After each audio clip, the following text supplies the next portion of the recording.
The blizzard was pounding into her as she ran outside. She heard the ski lounge fully collapse behind her, her heart breaking at the crashing sound of her life being rendered to debris. Even as she fled, great fear for Dwayne continued to pull her backward, screaming to return into the mess and dig him out. He had to be still alive. Surely he wouldn't be taken from her so quickly. She'd come back, she promised in her mind. She was coming back for him, and Gasket too. After so many failed attempts to be the dog she was supposed to, it was about time she did something right. Her dormant kennel was within view, just a couple more feet away. The husky was sprinting as fast as her 4 legs could carry her, the exertion pumping through her body far beyond what her muscles could do. Without warning, her radio collar activated. Asset Everest, stay where you are! What? She faltered, bewildered that it was even still working. Who is this? My name is Dutch, Agent Dutch to you, and I'm ordering you to stop! The voice growled.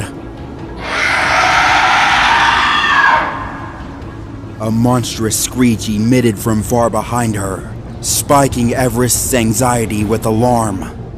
The Mintyarga wasn't far behind her, and it was moving quickly. You've been extremely unpredictable in the last few hours. Dutch said, a mild groan in his voice. For your sake, I suggest you quit these theatrics and follow my orders. It's after me! Everest cried, running for her vehicle. Of course it is. You can't just toy with such profitable bioweapons and expect to not get bitten. Now stop running! Wait, the husky realized. You can see me? As if to answer her question, 2 roaring military helicopters soared through the sky, zooming above her head and flying off in the opposite direction. Dutch spoke up again once the ships vanished into the snowy fog. As a matter of fact, we do, he said. We have to land outside the infection zone. We'll be getting to you shortly, so stay put and wait. She was aghast at his words, running up to the side of her vehicle. I'm not waiting for anything!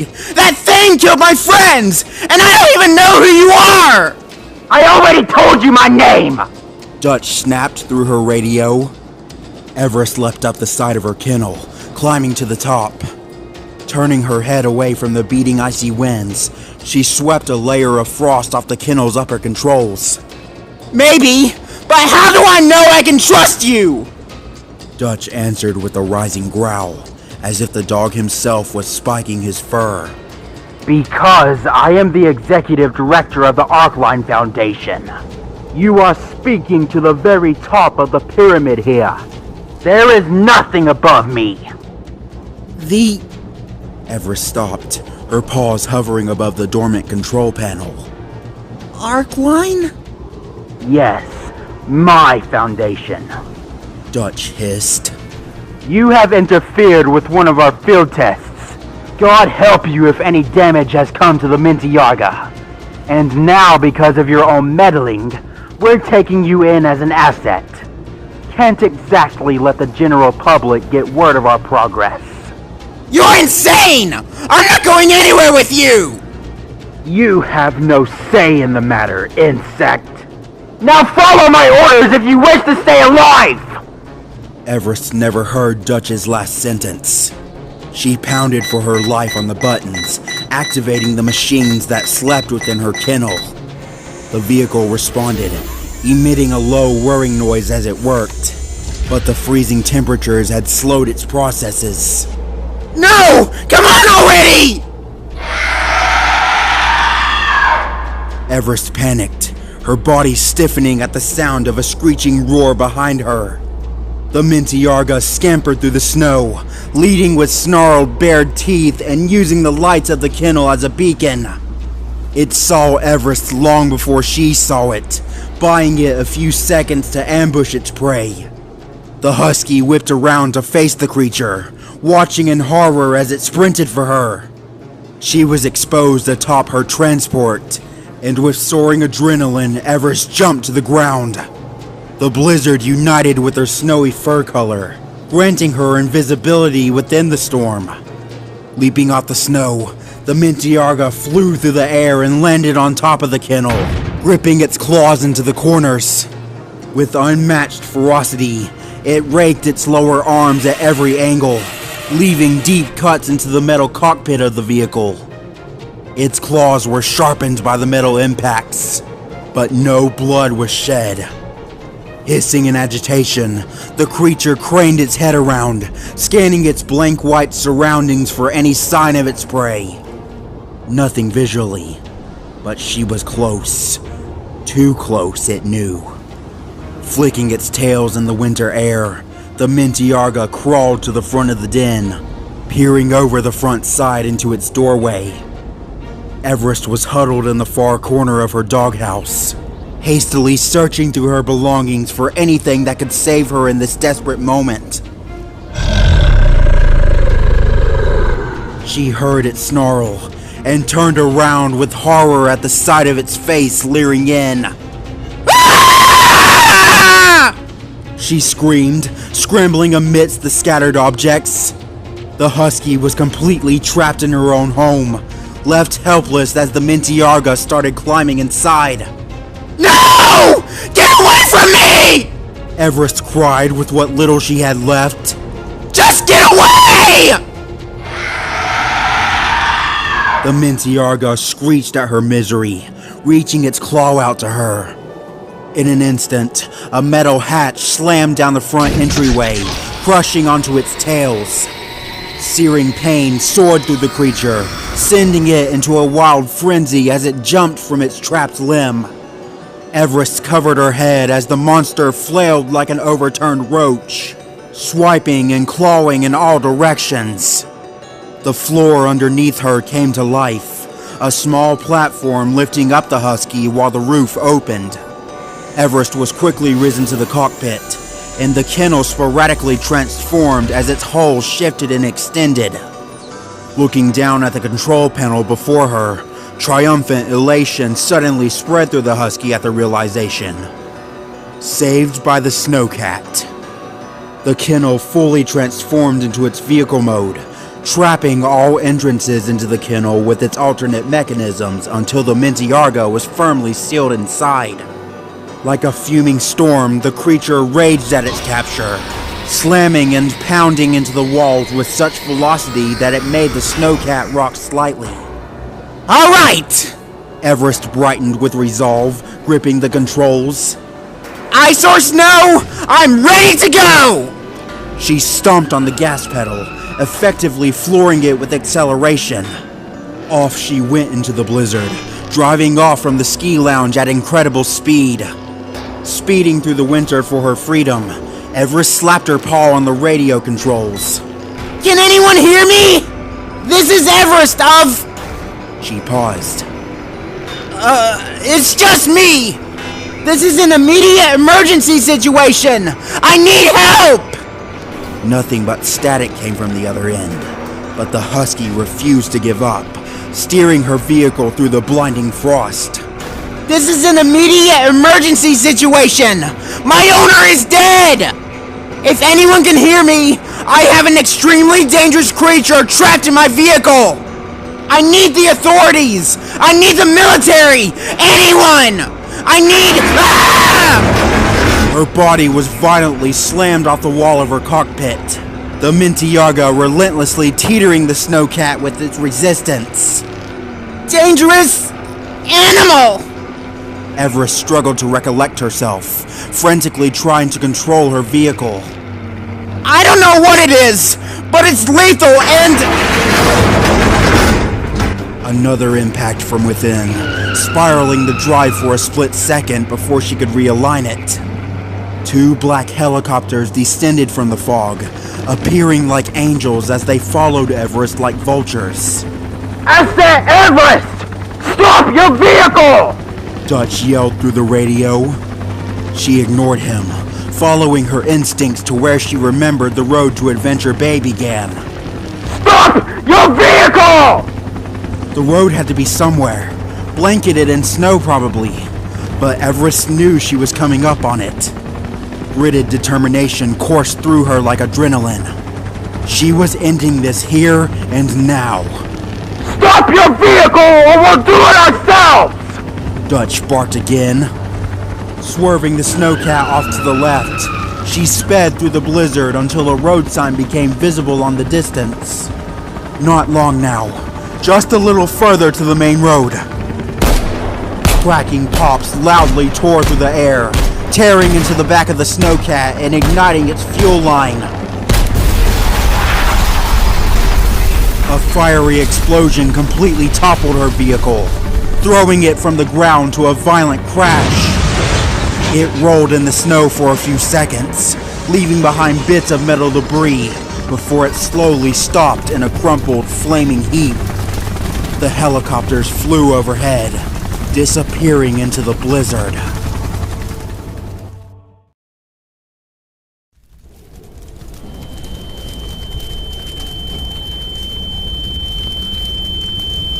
Everest awoke in the snow with blurred vision, an irritating ring stuck in her ears.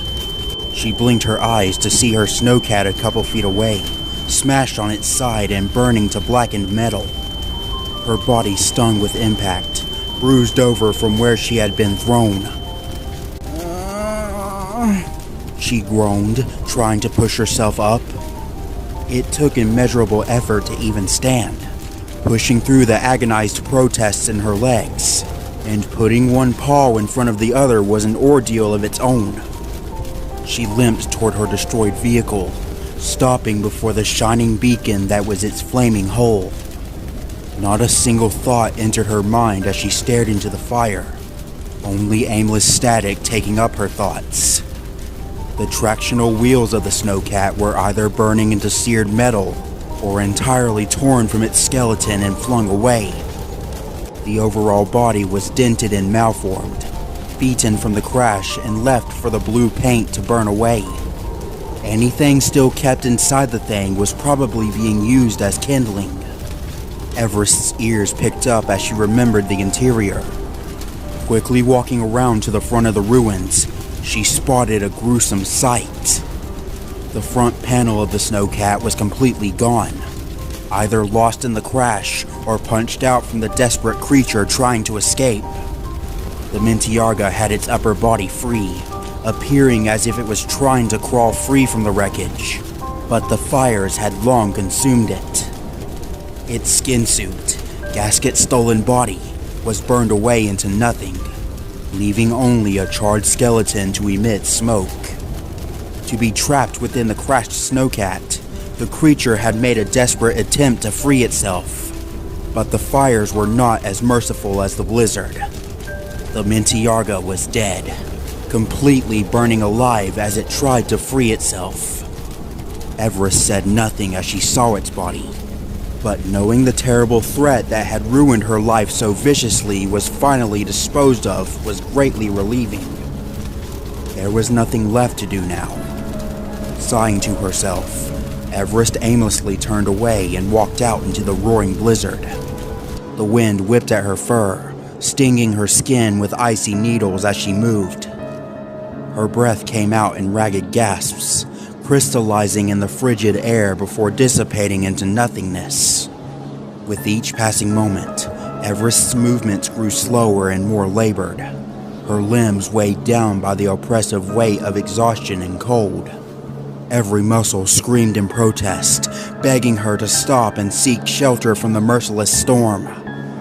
As the blizzard raged on, Everest's vision began to blur and fade, obscured by swirling clouds of snow and ice. She stumbled blindly through the whiteout, her senses overwhelmed by the deafening roar of the wind and the bone-chilling cold that seemed to seep into her very soul. With each faltering step, Everest felt her strength waning, drained away by the relentless onslaught of the storm. Her body trembled uncontrollably, racked by violent shivers as the numbness of frostbite began to creep insidiously into her extremities. She could feel a sense of overwhelming despair wash over her, a cold, suffocating embrace that threatened to drag her down into the icy depths of oblivion. She knew that she was fighting a losing battle against the elements, that her chances of survival were growing slimmer with each passing moment. Until she saw them. Were they angels? Everest narrowed her eyes at the three shadows approaching her from the distance. Who? Her voice came out as raspy gasps. Who's there? The shadows came before her, walking through the blizzard until they came to a stop. They weren't angels. They were dogs. The one in front was a sleek Malinois, tall and sharp with darkened fur, his fiery eyes piercing through the cold. He wore a black jacket studded with pins and badges, all bearing symbols Everest didn't recognize. The two dogs behind him were dressed in military outfits, their bodies obscured by vests and masks, each one with a pup pack brandishing assault rifles. They followed behind the middle dog wordlessly, both in perfect sync. Her life hanging by threads, Everest fell before the Malinois' paws. Help me, She pled. please. Looking down at the freezing animal, Dutch merely raised an eyebrow. "Where is the Mintiaga?" he asked coldly. The... what? "The creature," he said again. "Our property! Where is it?" Everest looked up at him, wearing a puzzled look. It died in the fire.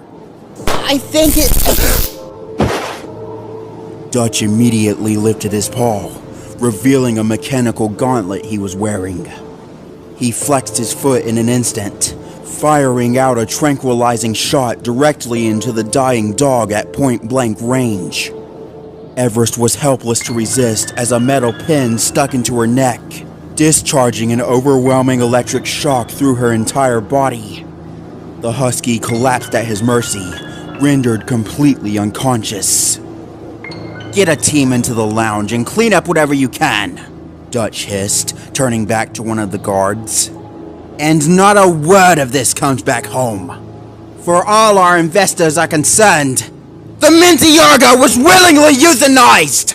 He barked over the freezing wind. "Load up this husky and take her back. I'll deal with her later."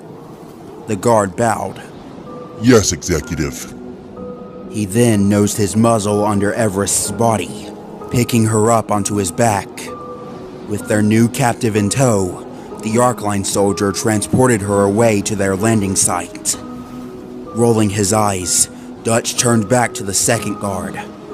"Today never happened," he growled. "We still had the Feroxmalis in Adventure Bay anyway. Let's hope Liberty reports in with good news." Idly walking out a few steps, he observed the distant bonfire of the burning snowcat, still shining through the blizzard. "No matter what happens, we will always control everything. Arkline is invincible." He narrowed his eyes, vicious resolve filling in his veins. "When one bioweapon is lost, 1,000 more will be on their way."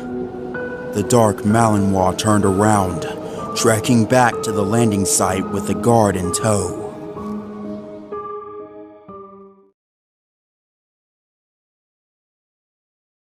The Arkline helicopters left hours ago, but it wouldn't be the last visit the mountain would see.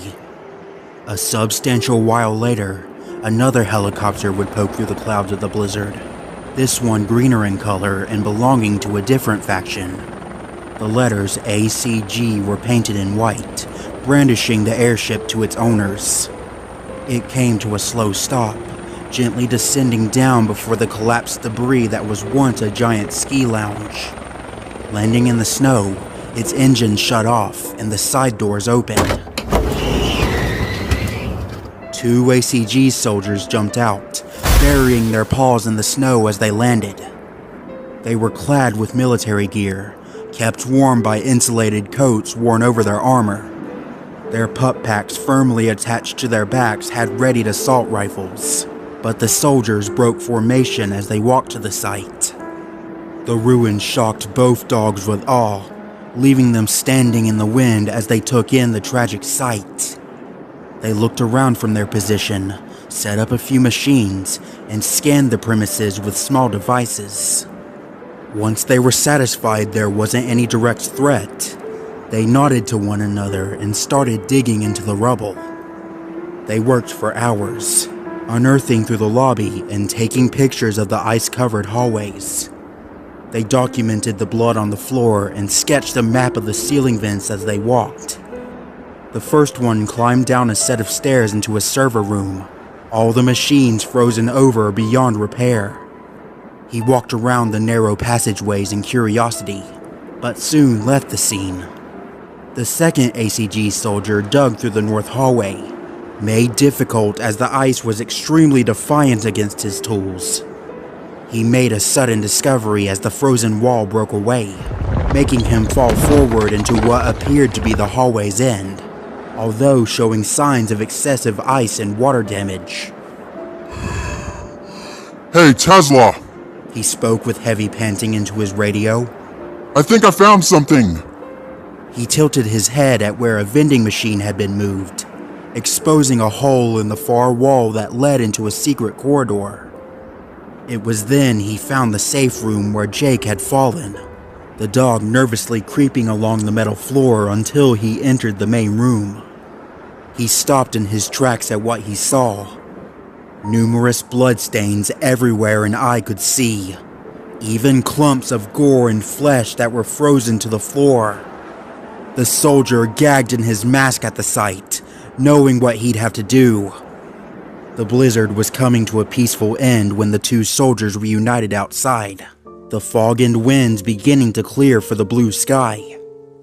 Gathering their findings together, they both set up a machine and typed in a contact number. It buzzed for a few seconds, until another dog appeared on the screen. What is it? The dog asked. Captain Cyrus, sir, we've completed our investigation, said the first soldier. Unfortunately, whatever happened here, we were too late to stop it. We found human remains in the safe room, and blood belonging to both man and dog all over the place. Cyrus paused, thinking over the information. The only two who reportedly lived there are a man named Jake and his dog Everest. Did you find any bodies? We found two, a Great Dane and a French Bulldog. Everything else was just gory clumps. Well, that doesn't match the two inhabitants. But if they're dead, and you found human remains, then it's safe to say everyone in that lounge is dead now, the captain said grimly. Any idea of what did this to them? That's what we were thinking. The soldier looked to his partner.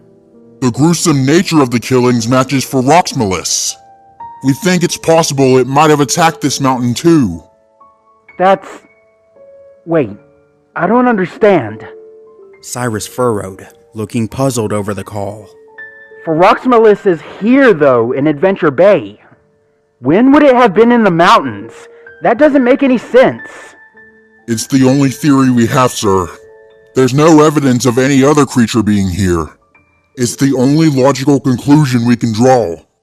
Even though it places Feroxmelis in two places at once? That's physically impossible. Cyrus sighed, irritated at the inconsistent information. But that's all we have, isn't it? Alright then, just close this case for now. We need more help down here in Adventure Bay. This tropical storm's been hitting us, and we need as many soldiers as we can get. Yes, sir. We'll head there now. Tesla nodded, and the call ended. The two soldiers packed their things, wrote the final documents, and loaded it all into the helicopter. Taking to the sky like a soaring bird, the squad flew away from the mountain, abandoning the broken ski lounge to its secrets. Jake and Everest were written off as dead, along with the two bodies of Dwayne and Hubcap to be taken to the morgue. No record of anything or anyone else was ever found. The declaration of Everest's death was a shock to many when it hit the public news. Televisions and radios dramatically blaring about the quote-unquote mountain ruins that had appeared in the blizzard. Dogs in the extended Paw Patrol were distraught at the news, but some of them were skeptical at the information.